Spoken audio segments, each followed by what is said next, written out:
Iglesia, gracia y paz. Espero que estén bien este domingo, día del Señor. Gracias a Dios podemos reunirnos para compartir su palabra y experimentar sus promesas mientras escuchamos el Evangelio en el pasaje que nos toca ver hoy. Así que qué bueno que podemos aún estar conectados por este medio y le damos gracias a Dios por eso. Así que bueno, vamos a buscar en la Biblia Génesis 34, que es el texto para el día de hoy. Génesis 34, y vamos a leerlo todo junto, todo completo. Versículo 1 al versículo 31. Vamos a verlo todo hoy, vamos a leerlo todo y también vamos a, si Dios quiere, explicarlo todo hoy. Y por supuesto, vamos a ver la trama, pero por sobre todo vamos a ver el Evangelio, que es lo que nos interesa aquí, cómo aplicar la palabra de Dios a nuestra vida y cómo nos muestra el Evangelio y cómo vivir el Evangelio esta semana y el resto que nos queda de vida. Así que vamos a leerlo. Me acompaña otra vez Génesis 34 del 1 al 31. Dice: Y Dina, la hija de Lea, a quien ésta había dado a luz a Jacob, salió a visitar a las hijas de la tierra. Cuando la vio Siquén, hijo de Hamor, Hebeo, príncipe de la tierra, se la llevó y se acostó con ella y la violó. Pero él se enamoró de Dina, hija de Jacob, y amó a la joven y le habló tiernamente. Entonces Siquén habló a su padre Hamor diciendo: consígueme a esta muchacha por mujer. Y Jacob oyó que Siquén había deshonrado a su hija Dina, pero como sus hijos estaban con el ganado en el campo, Jacob guardó silencio hasta que ellos llegaran. Hamor, padre de Siquén, salió a donde Jacob para hablar con él. Y los hijos de Jacob regresaron del campo al oírlo. Y aquellos hombres estaban muy tristes e irritados en gran manera porque Siquén había cometido una terrible ofensa en Israel, acostándose con la hija de Jacob, pues tal cosa no debe hacerse. Pero Hamor habló con ellos: el alma de mi hijo Siquén anhela a la hija de ustedes. Les ruego que se la den por mujer. Enlácense con nosotros en matrimonios, dennos sus hijas y tomen las nuestras para ustedes. Así morarán con nosotros y la tierra estará a su disposición. Habiten y comercien y adquieran propiedades en ella. Dijo también Siquén al padre y a los hermanos de ella: si hallo gracia ante sus ojos, les daré lo que me digan. Pídanme cuanta dote presentes quieran y les daré conforme a los que me digan, pero denme a la joven por mujer. Pero los hijos de Jacob respondieron a Siquén y a su padre Hamor y les hablaron con engaño, porque Siquén había deshonrado a su hermana Dina. Y le dijeron: no podemos hacer tal cosa, dar nuestra hermana a un hombre no circuncidado, pues para nosotros eso es una deshonra. Solo con esta condición los complaceremos si ustedes se hacen como nosotros, circuncidándose cada uno de sus varones. Entonces sí les daremos nuestras hijas y tomaremos sus hijas para nosotros y moraremos con ustedes y seremos un solo pueblo. Pero si no nos escuchan y no se circuncidan, entonces tomaremos a nuestra hija y nos iremos. Sus palabras parecieron razonables a Hamor y a Siquén, hijo de Hamor. El joven pues no tardó en hacerlo porque estaba enamorado de la hija de Jacob y él era el más respetado de toda la casa de su padre. Entonces Hamor y su hijo Siquén vinieron a la puerta de su ciudad y hablaron a los hombres de la ciudad: estos hombres están en paz con nosotros, déjenlos pues morar en la tierra y comerciar en ella, porque vean, la tierra es bastante amplia para ellos. Tomemos para nosotros a sus hijas por mujeres y démosle nuestras hijas. Pero solo con esta condición consentirán ellos en morar con nosotros, para que seamos un solo pueblo, que se circuncide todo varón entre nosotros, como ellos están circuncidados. ¿No serán nuestros su ganado y sus propiedades y todos sus animales? Consintamos solo en esto y morarán con nosotros. Y escucharon a Hamor y a su hijo Siquem, todos los que salían por la puerta de la ciudad, y fue circuncidado todo varón, todos los que salían a la puerta de la ciudad. Pero sucedió que al tercer día, cuando estaban con más dolor, dos hijos de Jacob, Simeón y Leví, hermanos de Dina, tomaron cada uno su espada y entraron a la ciudad, que estaba desprevenida, y mataron a todo varón. Mataron también a Hamor y a su hijo Siquem al filo de espada, y tomaron a Dina de la casa de Siquem y salieron. Después vinieron los hijos de Jacob, pasaron sobre los muertos y saquearon la ciudad, porque ellos habían deshonrado a su hermana. Y se llevaron a sus ovejas, sus vacas y sus asnos, los que habían en la ciudad y lo que había en el campo. También se llevaron cautivos a todos sus pequeños y a sus mujeres, y saquearon todos sus bienes y todo lo que había en las casas. Entonces Jacob dijo a Simeón y a Leví: ustedes me han traído dificultades, haciéndome odioso entre los habitantes del país, entre los cananeos y los fereceos. Como mis hombres son pocos, ellos se juntarán contra mí y me atacarán, y seré destruido yo y mi casa. Pero ellos dijeron: ¿había de tratar él a nuestra hermana como a una ramera? El título para esta enseñanza en Génesis 34 es Evangelio que satisface. Evangelio que satisface. Vamos a ver cómo el título coincide con la trama, ¿no? Una trama tan trágica que pudimos leer. ¿Cuáles son las necesidades básicas del ser humano? ¿Cuáles son las necesidades básicas del ser humano? Esta pregunta inclusive trata de responderse hasta en materias, en las escuelas, en las universidades, materias que tratan sobre el ser humano y su propósito. Inclusive usted busca en internet cuáles son las necesidades básicas del ser humano y le va a salir artículos sobre este tema. Hay inclusive libros sobre esto que hablan de varias necesidades básicas del ser humano, como el amor, la seguridad, el propósito, la autoestima, la felicidad. Y todas nuestras vidas nos las pasamos intentando suplir, cómo llenamos esas necesidades, cómo cubrimos esas necesidades. Trabajamos, nos cansamos, nos divertimos, pero nunca nadie ha podido satisfacer por completo sus necesidades. Aún los millonarios del mundo siguen buscando la felicidad o seguridad.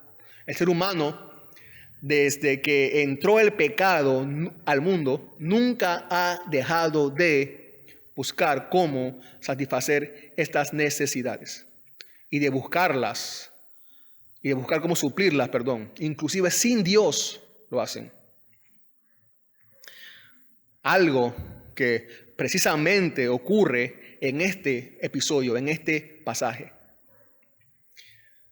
La trama que vamos a ver, algo que sobresale es la ausencia de Dios. No se menciona a Dios.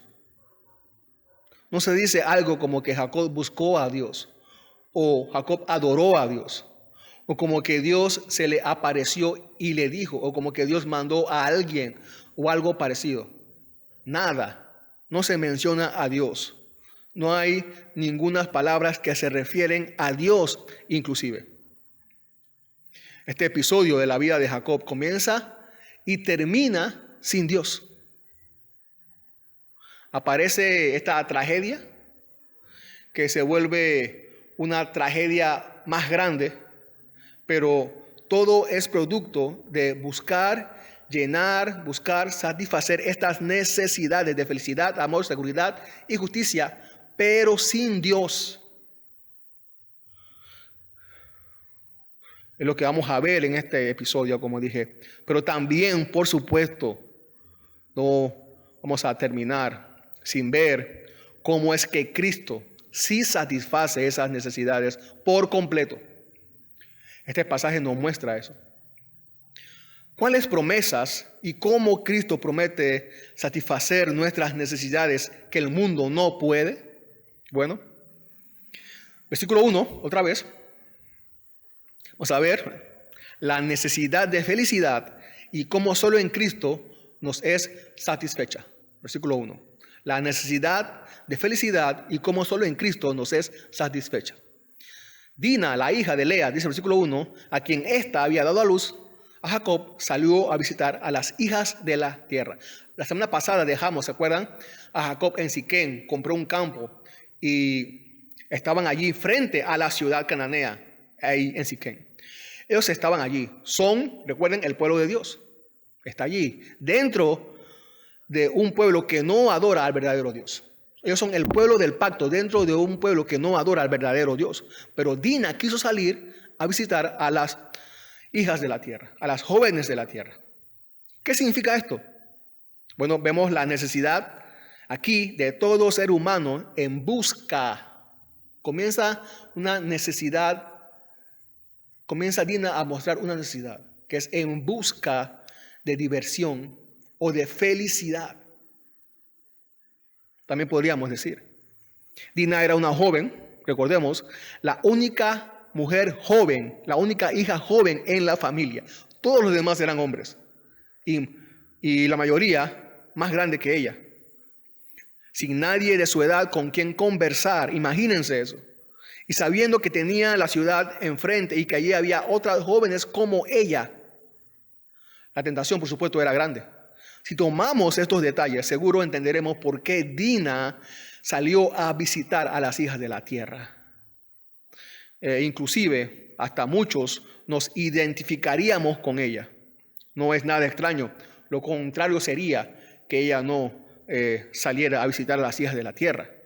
No es nada extraño. Por ejemplo, mi hijo Darren es mi hijo de 3 años, el único niño en la casa.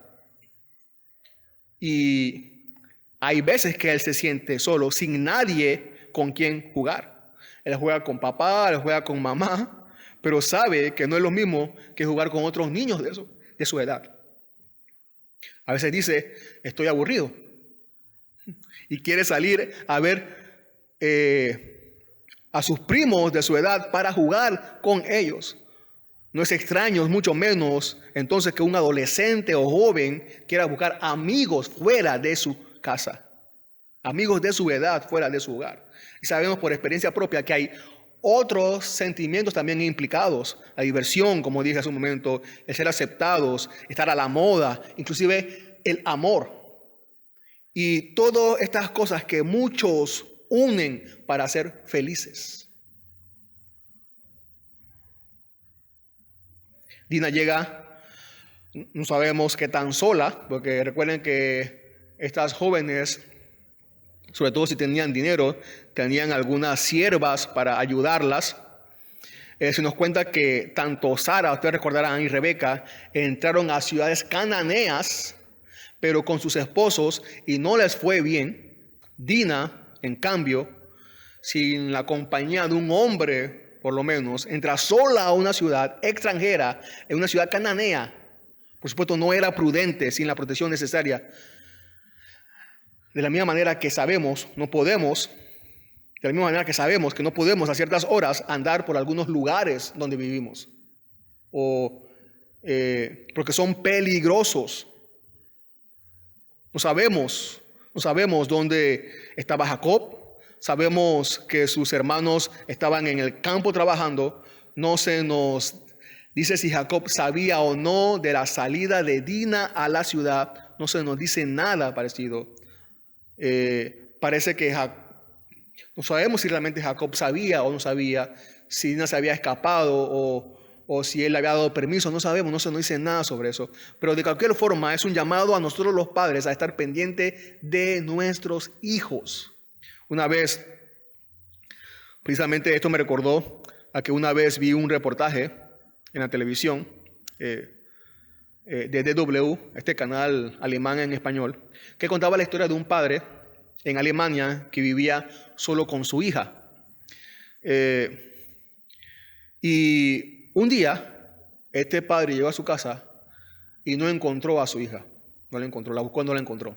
Encontró una nota donde decía que ella se había ido al Medio Oriente para ser musulmana. Y el padre sorprendido totalmente. Ella le dijo que no se preocupara, que inclusive llegando allá a ese país, el Medio Oriente, la estaba esperando un hombre para casarse. Y ella iba a ser, creo que la tercera o la cuarta esposa, y que iba a ser muy feliz allá, que no se preocupara para nada el padre. El padre sorprendido, no tenía ni idea cuándo o cómo la hija se convirtió en musulmana. Abrió la computadora de la hija que había dejado en su cuarto y se dio cuenta que su hija era musulmana, había sido musulmana por mucho tiempo. Nunca se dio cuenta de eso. Eso es triste, eso es bien triste. Cuando los padres no estamos pendientes de nuestros hijos, qué hacen y a dónde van. Pero algo triste también es que nosotros decimos, qué mal padre, ¿no? Qué mal padre.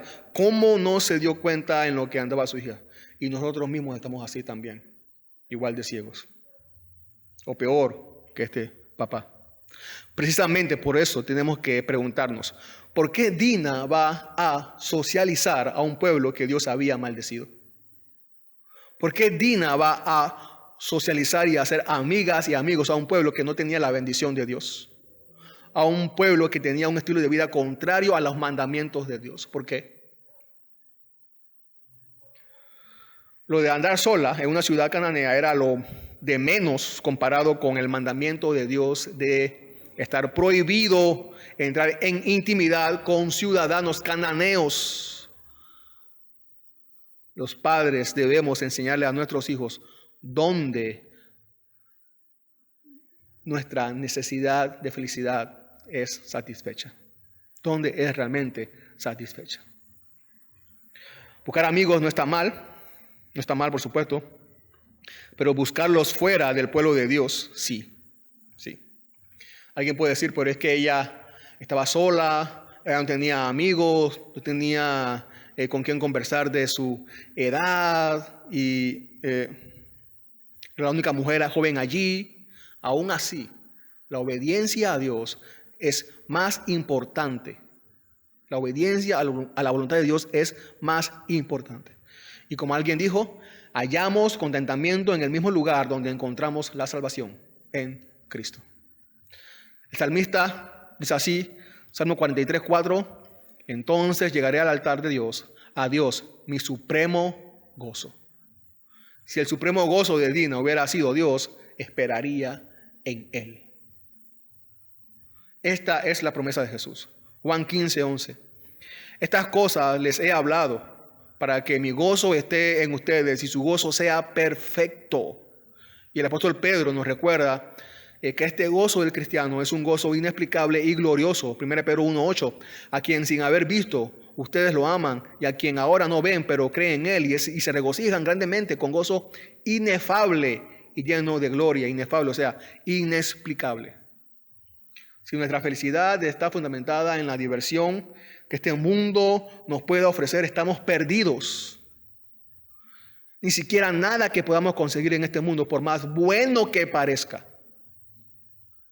ni trabajo, ni familia inclusive, ni la religiosidad que podamos practicar, nada podrá darnos la felicidad y el gozo supremo que solo podemos encontrar en Cristo. En Cristo. Él es el supremo gozo.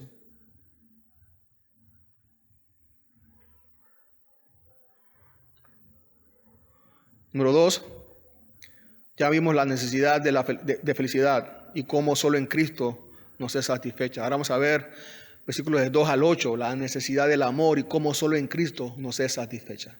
Versículos 2 al 8. Algunos piensan que probablemente no era la primera vez que Dina iba a esa ciudad y salía a socializar. Y también piensan que no era la primera vez que el príncipe había visto a Dina.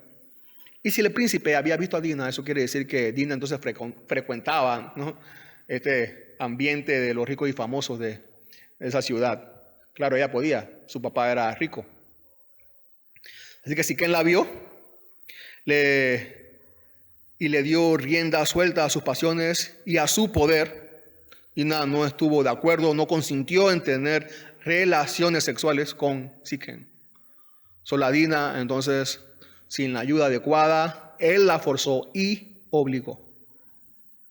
Pero dice el versículo 3 que él se enamoró de ella. Seguro se dio cuenta que Dina no era una mujer como la que él normalmente estaba. Dina no era una mujer como las de Canaán. El pecado de Dina era buscar la libertad, la felicidad, el gozo en el lugar equivocado. Pero aparentemente Siquem había encontrado el amor. Estamos seguros, por supuesto, que eso no era amor. Ni siquiera la familia, vamos a ver, de Jacob creyó que eso era amor. Es más, nadie puede creer que eso sea amor. En los versículos 7 y 8, Siquem y su padre están hablando de amor. Jacob y sus hijos no querían escuchar ni una palabra de amor. Él pensaba que iban quizás a aceptar sus argumentos y a decirle algo como que, bueno, también la violaste. Bueno, pero dice que la amas, así que te perdonamos. No. Eso no es amor. El amor no nace así. El amor no nace después de haber tenido relaciones sexuales con un desconocido. Mucho menos después de una violación. Pero la definición de amor de Siquem no es una definición particular de él. Esa es una definición esa es una de las formas en que esta sociedad define y practica el amor hoy día.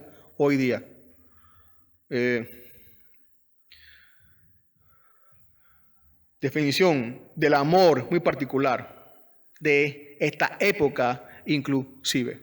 Esta es una sociedad sin Dios. Hoy día, en esta sociedad, se nos quiere enseñar lo que es el amor, donde su definición de amor libre es: ten relaciones sexuales cuando quieras y con quien quieras, ¿no? Vemos en la televisión que está llena de programas que tienen la intención de enseñarnos qué es el amor, películas, novelas, documentales, reportajes.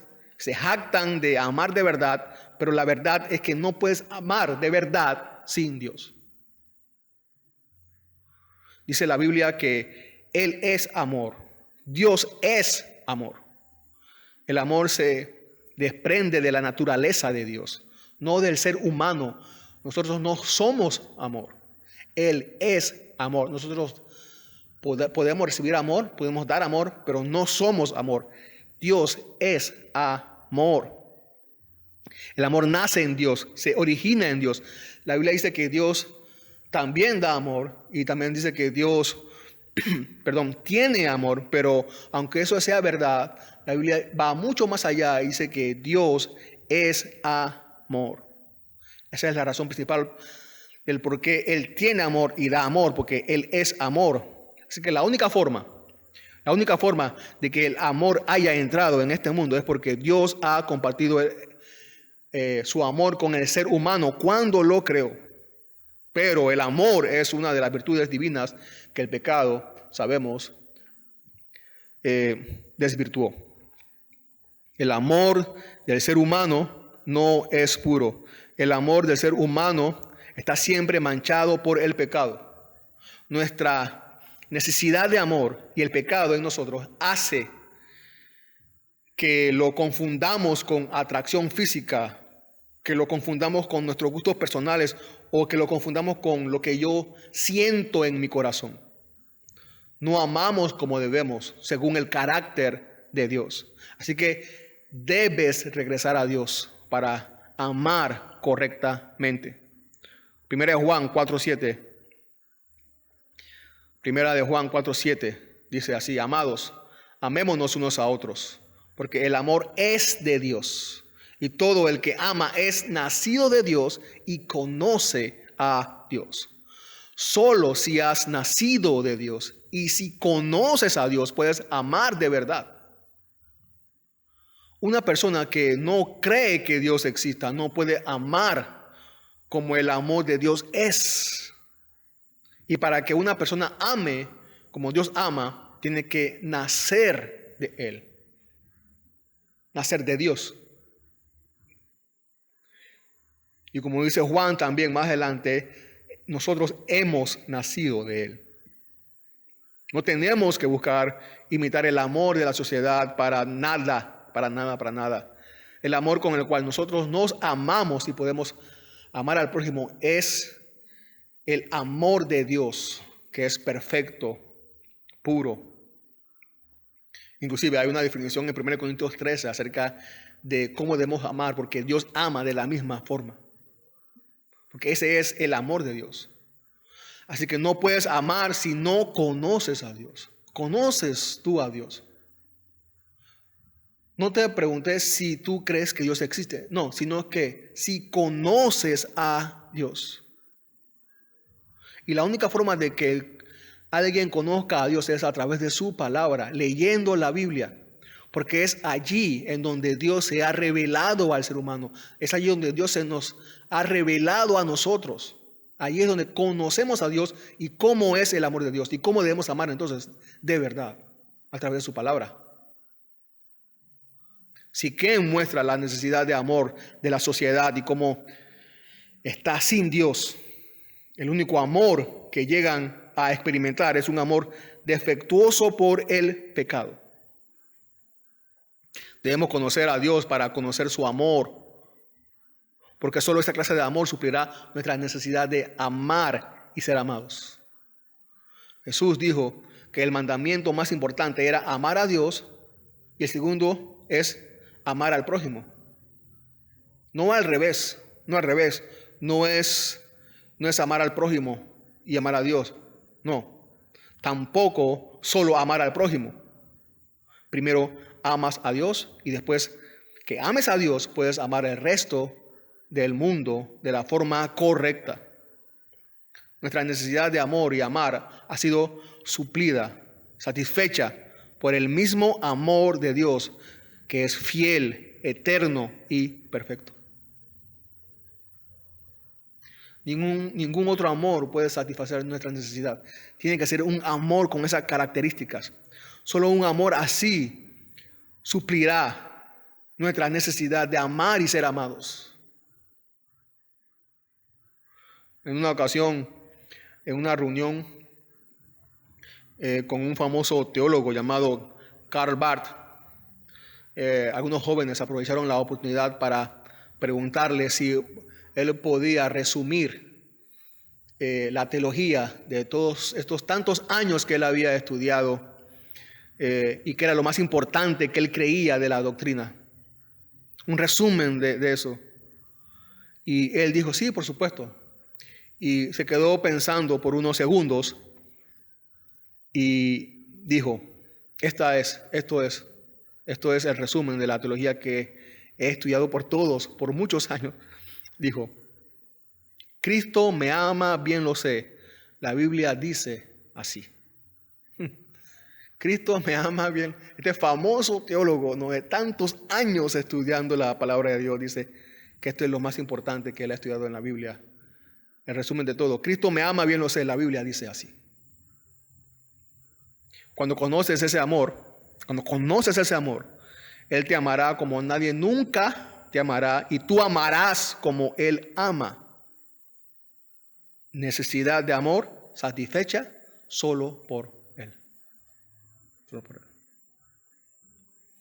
Número 3, también vamos a ver la necesidad de paz y cómo solo en Cristo nos es satisfecha. La necesidad de paz y cómo solo en Cristo nos es satisfecha. Los versículos del 9 al 24. En los versículos 9 al 12, Siquem y su padre proponen una solución a la ofensa. Un trato de comercio exclusivo entre bienes materiales y de relaciones familiares. Y además, Siquem aceptó que le pidieran la dote que quisieran por Dina. Alguien pudiera decir, bueno, sí la violó, pero miren, está arrepentido. Bueno, arrepentido, la verdad que no parece que está arrepentido, parece que quiere seguir satisfaciendo sus deseos carnales, eso es lo que parece. No vemos que pide perdón. Lo que vemos es que a costa de lo que sea quiere conseguir lo que quiere. Vemos a un hijo caprichoso al que el padre consiente, pero arrepentimiento no. Menos arrepentirse. Esa es la consigna, ¿no?, del mundo sin Dios. No te arrepientas de nada. ¿Por qué se debe arrepentir si fue amor? ¿Por qué? El amor no tiene nada de malo. ¿Por qué arrepentirse? No te arrepientas de nada. Esa es la consigna de este mundo, ¿no? Vive y no te arrepientas de nada. Ahora ofrecen un pacto de paz y seguridad infalible, según ellos. Infalible. En los versículos 13 al 17, los hijos de Jacob son quienes tienen una contraoferta de seguridad y de paz. Infalible. Y hay que resaltar que no es Jacob quien sale a responder. ¿Se dieron cuenta de eso? Es él quien debe hacerlo. No se nos dice por qué no habla, solo nos damos cuenta que hay un silencio de parte de él. Y sí fue un error de él dejar a sus hijos al frente de la solución del problema, de este problema. Toda la contraoferta que propusieron la hicieron con engaño. Ya ellos sabían que no tenían la intención de cumplir con lo que proponían, con el trato que propusieron. ¿De dónde habrán aprendido a dar su palabra con la intención de no cumplirla? ¿Se acuerdan? Del padre. Para que Siquem se sintiera menos preocupado, ellos le dijeron algo así. Mira, qué mal que hiciste al violarla, no debiste hacerlo, pero algo peor sería si el esposo de Dina no está circuncidado. Eso sí sería una deshonra para nosotros. Así que circuncídense tú para que no deshonren más a nuestra hermana y todos los varones para formar un solo pueblo. Y si no, entonces, bueno, nos vamos de aquí y ya. El primer pecado que los hijos de Jacob cometen en este suceso fue usar la señal del pacto para sus sucios planes personales. La señal del pacto precisamente era una señal de que eran ellos un pueblo diferente, que los distinguía de las acciones de los pueblos cananeos. Eso es como cuando usamos la gracia para pecar. Se supone que al nosotros conocer la gracia y cómo Dios nos perdonó a pesar de los pecadores que éramos, esa gracia debe motivarnos a vivir en santidad para agradarle a Él, no para seguir pecando. Cuidado con hacer eso. Cuidado con hacer eso. Ellos dijeron allí hacer un solo pueblo. Siquem y su padre propusieron esto. Ellos ya lo habían propuesto, hacer un solo pueblo. Y quizás Siquem y su padre estaban pensando que deslumbrarían a Jacob y su familia con este argumento. Recordemos que Jacob se había mantenido solo, distante de los pueblos. Él no quería mezclarse con nadie, quería mantenerse solo con su familia, porque ese era el pueblo del pacto, no quiere mezclarse. Por algo rechazó, recuerden, la invitación de su hermano Esaú. Así que esto es algo que los hijos de Jacob tienen claro, que no pasará, por lo menos no con el pueblo de Siquem. En los versículos 18 al 24 vemos que estuvieron de acuerdo con la propuesta de alguna manera. Veían que unir las familias y comerciar con ellos valía la pena la circuncisión. Y no solo ellos también, y no solamente ellos, también el resto de los hombres influyentes de la ciudad, todos se circuncidaron, todos se circuncidaron. Parece ser que ellos vieron que le convenía, valía la pena la circuncisión. En el siglo 21 ellos dicen, estos hombres están en paz con nosotros. Todo salió bien. Es más, estamos mejor de lo que esperábamos. Nada de qué preocuparse. Hemos asegurado paz y prosperidad por muchos años. El futuro nos sonríe.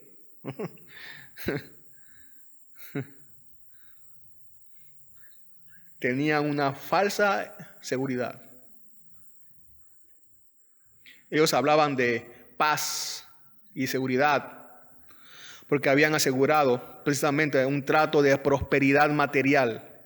Esta es la seguridad que la sociedad conoce. Esta es la seguridad que este mundo persigue. Esta es la seguridad que este mundo llama exitosa. Una de las cosas que precisamente ha hecho este virus, el COVID-19, es destruir la seguridad de todos, desde el más grande hasta el más pequeño. Dicen, ¿qué será de nosotros? La economía caerá. Es una tragedia. Si la economía se cae, se acaba la paz. Los noticiarios hablan de un desastre económico y quién sabe qué será de nosotros. Todo el mundo está enfocado en asegurar su futuro, pero su futuro económico y material. Y quizás el COVID-19 nos está llamando a asegurar nuestro futuro, pero no material, sino nuestro futuro espiritual y eterno. Tenemos necesidad de estar seguros, pero buscamos esa seguridad con cosas que no nos pueden dar seguridad. La necesidad de seguridad que más nos apremia es la seguridad espiritual y eterna, no la material. Pero eso es lo que este mundo nos muestra precisamente. Que no estamos seguros aquí y que nunca estaremos seguros aquí. Nunca estaremos seguros aquí. No hay nada seguro en este mundo. Pero aún así seguimos pensando que este mundo nos suplirá nuestra necesidad de seguridad. Los millonarios todavía siguen haciendo más dinero porque aún con la seguridad que tienen, no están satisfechos. Estaba leyendo la historia de una familia que sufrió un huracán y una pérdida trágica. El esposo y su esposa tenían 2 hijos y estaban en una zona boscosa en Estados Unidos, en Minnesota, cuando un tornado tocó tierra. Ella dice, mi esposo y mi hijo mayor se habían alejado un poco, pero el menor y yo estábamos refugiados en una cabaña. Oímos un ruido semejante al de 100 vagones de tren que se acercaban. Instintivamente nos tiramos al suelo doblados. La cabaña empezó a derrumbarse y cerré los ojos para protegernos de los escombros que volaban. Sentí como si se hubiese estado subiendo un ascensor y después que me disparaban hacia el cielo. Aterricé en un lago y me colgué de unos desechos para mantenerme a flote. No obstante, su hijo menor lamentablemente no sobrevivió. El esposo declaró en cuanto a su pérdida: lloramos todos los días durante 6 semanas, pero estamos convencidos de que la bondadosa soberanía de Dios permitió que ese tornado tocara tierra donde estábamos. Además, nos consuela saber que nuestro hijo conocía al Señor como Salvador. Nos consuela saber. Nos da seguridad, nos da tranquilidad que nuestro hijo conocía al Señor como su Salvador. Ninguna otra seguridad nos dará un consuelo mayor. Un consuelo que es eterno. Una seguridad que es eterna. Así lo dice Hebreos 6:19. Tenemos como ancla del alma una esperanza segura y firme. Esta esperanza de la salvación. Una esperanza y firme, un ancla del alma. Alguien dijo, ¿por qué he de preocuparme? No es asunto mío pensar en mí. Asunto mío es pensar en Dios. Es cosa de Dios pensar en mí. También me gusta cómo lo dice el Catecismo de Heidelberg, un documento elaborado en el año 1563. La primera pregunta de ese catecismo dice así, la primera pregunta y la primera respuesta dice así: ¿cuál es tu único consuelo tanto en la vida como en la muerte? ¿Cuál es tu único consuelo tanto en la vida como en la muerte? Y esta es la respuesta: que yo, con cuerpo y alma, tanto en la vida como en la muerte, no soy dueño de mi vida, sino que pertenezco a mi fiel Salvador Jesucristo, quien con su preciosa sangre ha satisfecho completamente por todos mis pecados y me ha redimido de todo el poder del diablo y me preserva de tal manera que sin la voluntad de mi Padre Celestial ni siquiera un solo cabello de mi cabeza puede caer. Antes bien, todas las cosas tienen que funcionar conjuntamente para mi salvación.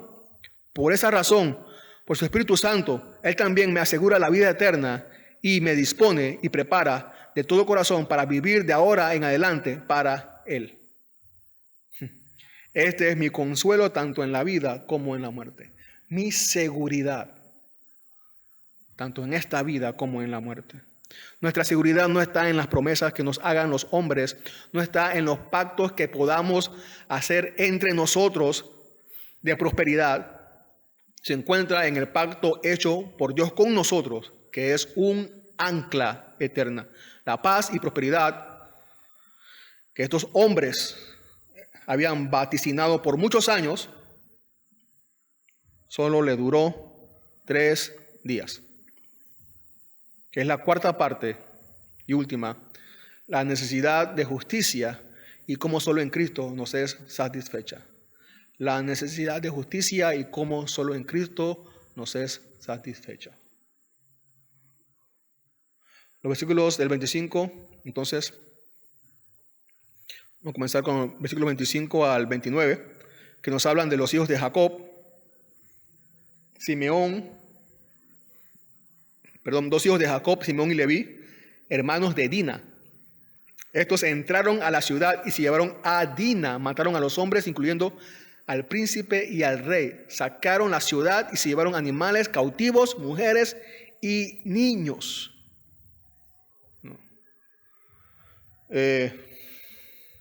Seguro se menciona aquí a Simeón y Leví como los principales.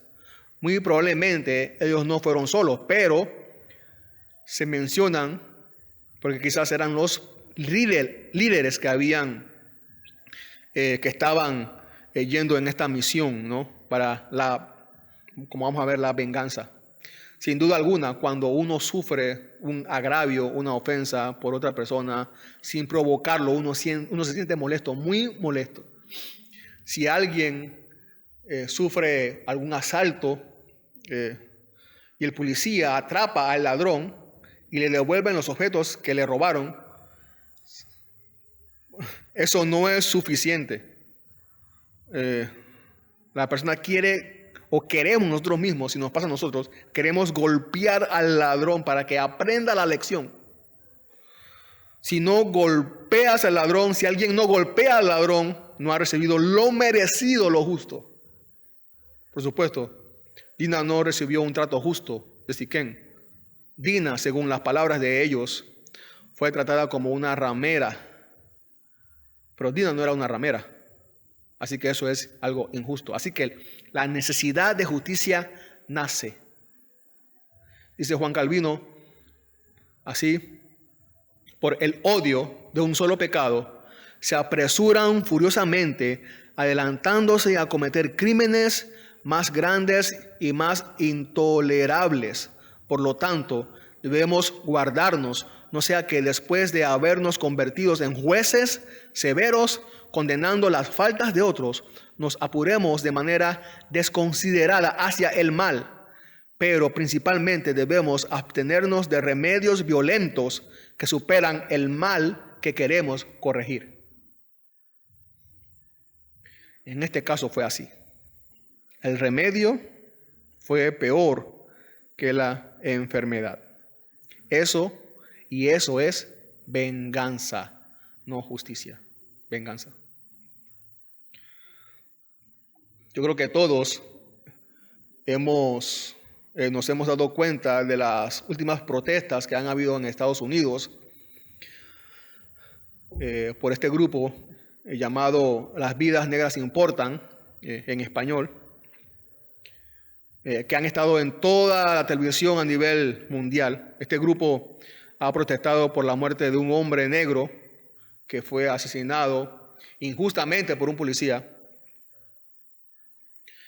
Desde sus inicios hasta ahora, dicen los noticiarios, este grupo exige justicia por la muerte de este hombre. Sí, exigen justicia. Y por eso es que han habido saqueos, robos, incendios y a gente que nada tiene que ver con lo sucedido.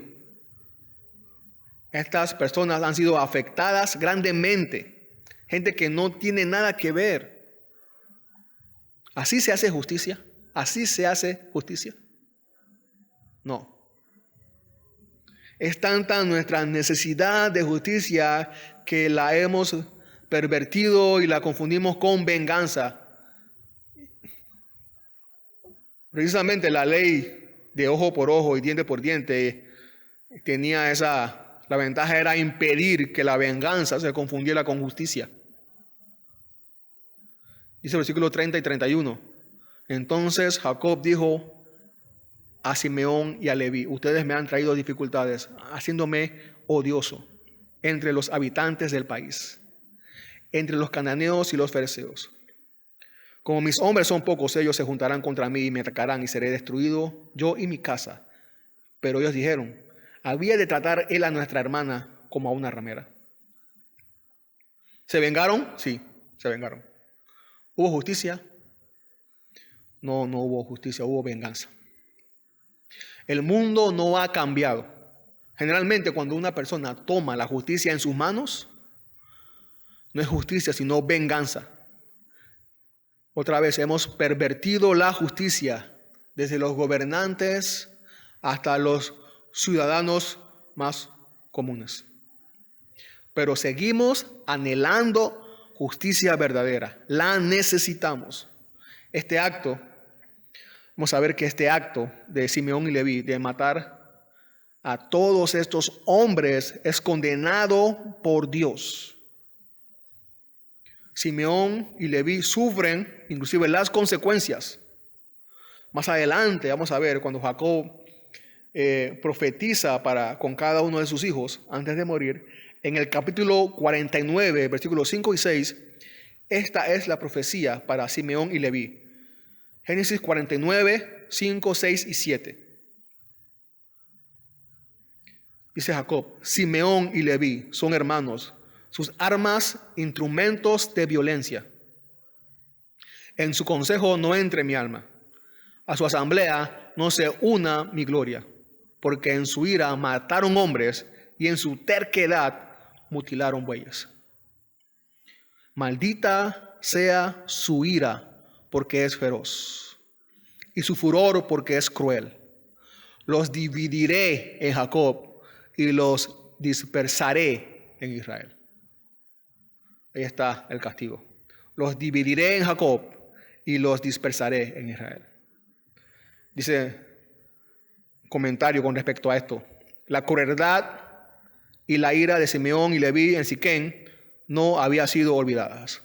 Sus consecuencias afectaron a Simeón, que, número 1, pasó a ser la más pequeña de las tribus en el segundo censo de Moisés. Número 2, quedó omitida de la bendición de Moisés. Y 3, posteriormente compartió territorio con Judá. Leví fue esparcido por todo Israel. Esta tribu llegó a ser, por la gracia de Dios y a causa de la lealtad de ellos a él, la tribu sacerdotal y residentes de las ciudades de refugio. Ninguna de las dos poseyeron una región propia designada en la tierra prometida.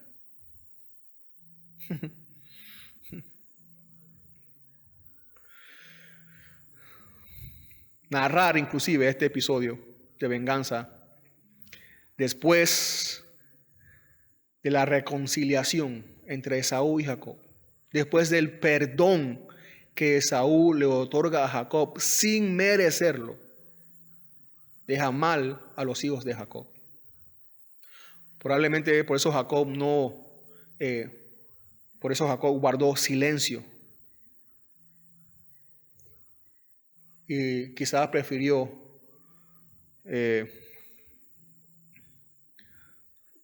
olvidar, perdonar y seguir adelante.